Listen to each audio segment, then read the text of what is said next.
The screams echoed through the marble hallways of Westfield Academy, followed by the unmistakable sound of shattering glass. Thomas Chen, the newly hired janitor, froze mid-mop stroke, his weathered hands tightening around the wooden handle. He'd been warned about them, the Montgomery twins, but nothing prepared him for what he was about to witness.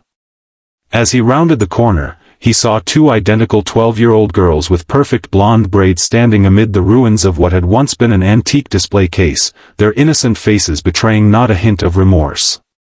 Behind them stood their fifth nanny this year, tears streaming down her face as she frantically gathered her belongings. "I quit. Not for all the money in the world," the woman shouted, storming past Thomas without a glance. The twins high-fived each other, their matching blue eyes sparkling with mischief.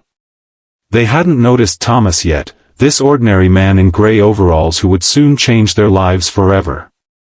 What they couldn't see, what no one at Westfield Academy could possibly know, was that Thomas understood their pain better than anyone. He knew what it meant to feel abandoned by the people who were supposed to love you most. And that understanding would become the key that unlocked everything. Eleanor and Elizabeth Montgomery had everything money could buy, designer clothes, the latest gadgets, and a father whose net worth exceeded the GDP of several small nations. What they didn't have was their father's time or their mother's presence. Jasper Montgomery had buried himself in his work after his wife's death 5 years ago, leaving his daughters in the care of an endless parade of nannies, tutors, and staff at the prestigious Westfield Academy. The twins had developed a reputation that preceded them. They were brilliant, testing well above their grade level, but impossible to control. They'd orchestrated elaborate pranks that had sent 3 teachers into early retirement. They'd hacked the school's security system to release the laboratory frogs. They'd even managed to reprogram the headmistress's car to play Baby Shark at maximum volume whenever she turned on the ignition. No one could reach them. No one could control them. No one, it seemed, could love them enough to stay. Thomas Chen had his own struggles. At 42, he was raising his 10-year-old daughter Lily alone after his wife's battle with cancer ended 2 years ago. With mounting medical bills and a desire to provide Lily with stability, he'd taken the janitorial position at Westfield despite having once taught mathematics at a community college. The job offered free tuition for staff children, an opportunity he couldn't pass up, even if it meant swallowing his pride. The day after the display case incident, Thomas was cleaning the science lab when he noticed Eleanor, or was it Elizabeth, struggling with a circuit board after hours. "The positive terminal needs to connect to the resistor first," he said quietly, not looking up from his sweeping.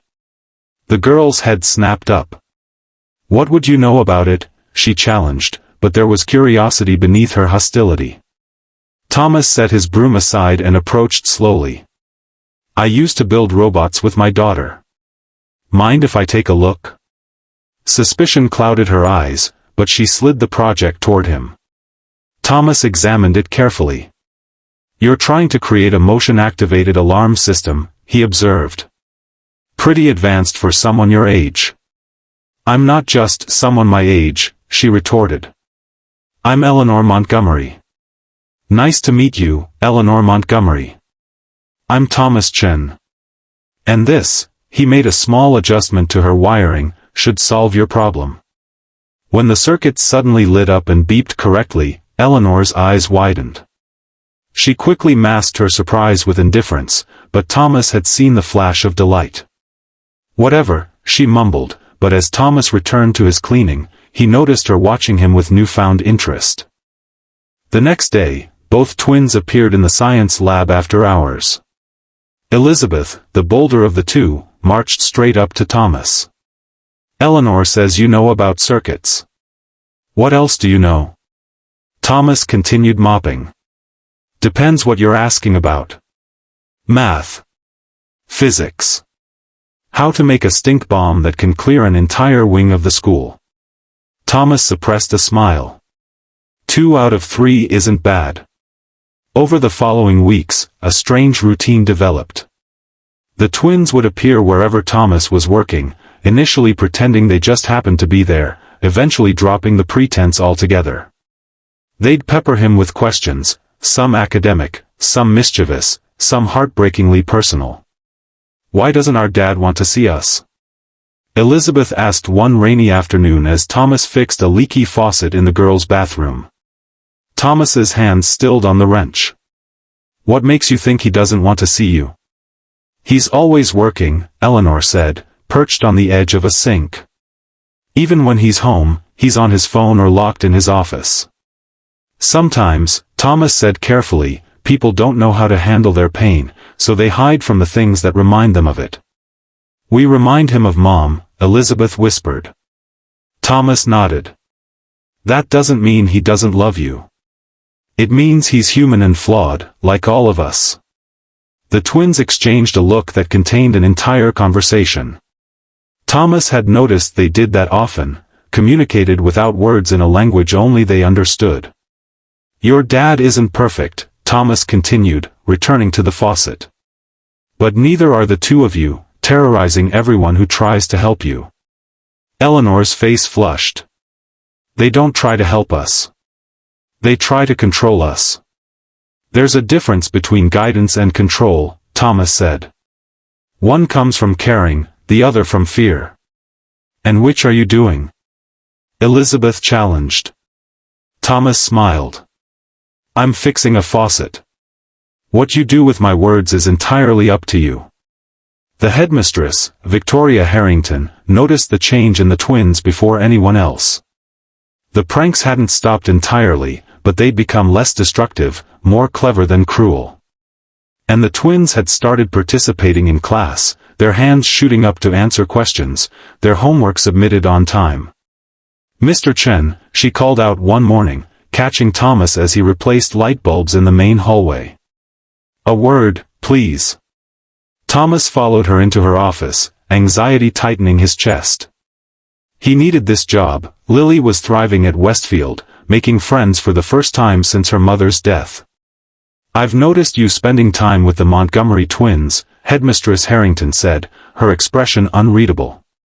"I answer their questions when they ask," Thomas replied carefully. "Nothing inappropriate." "Inappropriate?" She laughed. "Mr. Chen, those girls have driven away every adult who's tried to connect with them since their enrollment. Whatever you're doing, it's working. Their academic performance has improved dramatically, and we've gone 3 weeks without a major incident." Relief washed over Thomas. "They're good kids underneath it all. Smart. They just need someone to see them, really see them. Their father has requested a meeting with you." Thomas's relief evaporated. Jasper Montgomery was notorious for his demanding nature and quick temper. The billionaire tech mogul had donated the school's entire science wing but was known to reduce staff to tears during his rare appearances. "May I ask why?" He didn't say. But the Montgomery twins speaking positively about anyone is unprecedented. "I'd prepare for tomorrow afternoon." Jasper Montgomery was younger than Thomas had expected, his face bearing the same delicate features as his daughter's. Dressed in a suit that probably cost more than Thomas's annual salary, he paced the headmistress's office like a caged animal. "Mr. Chen," he said without preamble. "My daughters tell me you're teaching them robotics." Thomas stood straight, conscious of his worn overalls. "Not formally, sir. They ask questions. I answer when I can. They say you were a mathematics professor." "Community college instructor," Thomas corrected. "Years ago." Montgomery stopped pacing. "Why are you working as a janitor?" The question stung, but Thomas maintained his composure. "My daughter receives tuition remission as a staff benefit. After my wife's medical bills, it was the best option for us." Something flickered across Montgomery's face, recognition, perhaps. "The twins' mother," he said quietly. "Cancer. 5 years ago." "I'm sorry for your loss," Thomas said, meaning it. Montgomery nodded once, sharply, as if accepting the sentiment but unwilling to dwell on it. "The girls haven't stopped talking about you. Eleanor mentioned you're helping her prepare for the regional science competition." She's brilliant. She just needed some guidance on the presentation elements. And Elizabeth says you've been teaching her chess. She asked to learn after seeing me play with my daughter during lunch. Montgomery studied Thomas with the intensity of a man accustomed to making million-dollar decisions based on split-second judgments of character. My daughters have driven away 7 nannies, 4 tutors, and caused 3 teachers to resign, he stated. Yet they listen to you. Why? Thomas considered his answer carefully. With all due respect, sir, I think they're tired of being handled and ready to be heard. They act out because it's the only way they know to process their grief and get attention. Montgomery's jaw tightened. You think I don't give my daughters enough attention? I think, Thomas said gently, that you're doing your best in an impossible situation. And so are they. For a long moment, Montgomery was silent. Then, unexpectedly, he smiled, a small, sad thing that transformed his face. Would you consider a position as their after-school tutor? The pay would be substantially better than your current arrangement. Thomas blinked in surprise. I appreciate the offer, but I wouldn't want to give up my position here. My daughter would remain enrolled, of course. This would be in addition to your regular duties, not replacing them. Unless you'd prefer a full-time position with my family, which could also be arranged. Thomas thought of Lily, of the stability she'd finally found. The after-school arrangement would be preferable, if that's acceptable. Montgomery nodded, extending his hand. My assistant will contact you with the details. As they shook hands, Thomas gathered his courage. Mr. Montgomery, there's something else the girls need that I can't provide. The billionaire raised an eyebrow. They need their father, Thomas said simply. Instead of the anger Thomas expected, Montgomery's shoulders slumped slightly. I know, he whispered. I just don't know how to be what they need.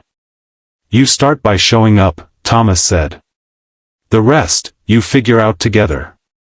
The tutoring sessions began the following week.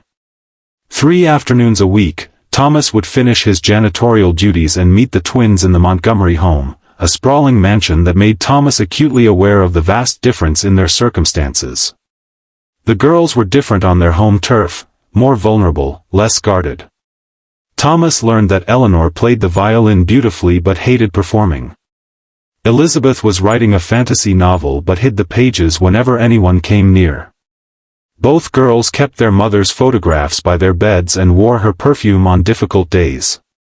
Thomas shared too, about Lily's passion for astronomy, about teaching himself to braid hair by watching YouTube videos, about the small apartment they called home. Why don't you bring Lily next time? Eleanor suggested one afternoon as they worked through advanced calculus problems. She could swim in the pool while we study. The invitation marked a turning point. Soon, Lily was a regular presence at the Montgomery estate, her sweet nature and resilience winning over the twins, who treated her with a protective affection that warmed Thomas's heart. More surprising was Jasper Montgomery's gradual involvement. It began with brief appearances, stopping by to ask about the day's lessons, lingering to watch the girls explain a project. Then came dinner invitations that extended to Thomas and Lily. Family movie nights where the twins insisted Thomas and Lily couldn't possibly miss the latest animated film. 6 months into the arrangement, Thomas arrived to find the normally immaculate house in chaos. Flour dusted every surface of the kitchen, and amid the disaster stood Jasper and the twins, attempting to bake a birthday cake for Lily. We may have miscalculated the flour-to-liquid ratio, Jasper admitted, a smudge of chocolate on his cheek. Thomas laughed, rolling up his sleeves. Let me help. Later, watching Lily blow out her candle surrounded by the Montgomerys, Thomas felt a bittersweet ache. His wife should have been there. The twins' mother should have been there. But in their absence, something beautiful had grown, a patchwork family stitched together by shared loss and newfound connection. The transformation wasn't without setbacks. The twins still had moments of rebellion, particularly when their father missed important events due to work. Thomas still struggled with accepting help from the Montgomerys, proud to a fault despite his circumstances. The most significant challenge came when Jasper's mother, the formidable Margaret Montgomery, returned from her extended stay in Europe. She took one look at the developing closeness between the two families and set about trying to sever it. "A janitor, Jasper?" "Really?" she hissed during a dinner Thomas wasn't meant to overhear. What would Caroline think, seeing her daughters raised by the help? The twins' reaction was swift and terrible.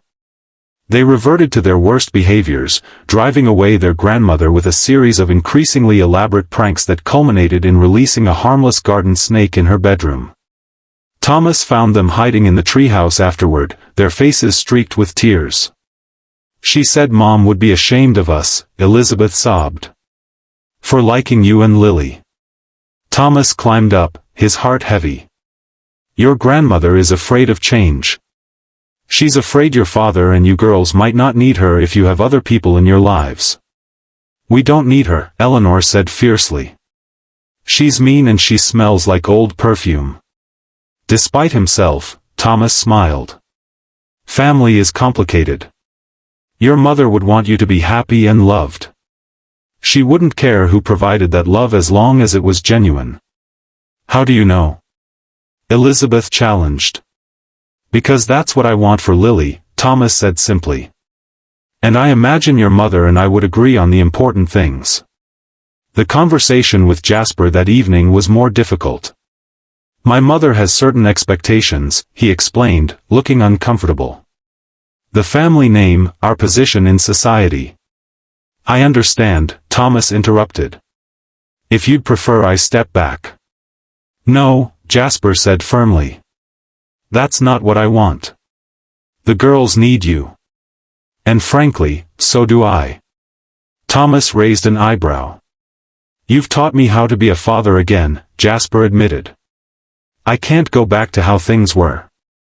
In the end, it was the twins who brokered peace with their grandmother, presenting her with a heartfelt letter explaining how Thomas and Lily had helped them feel close to their mother again by showing them how to live with grief without being consumed by it.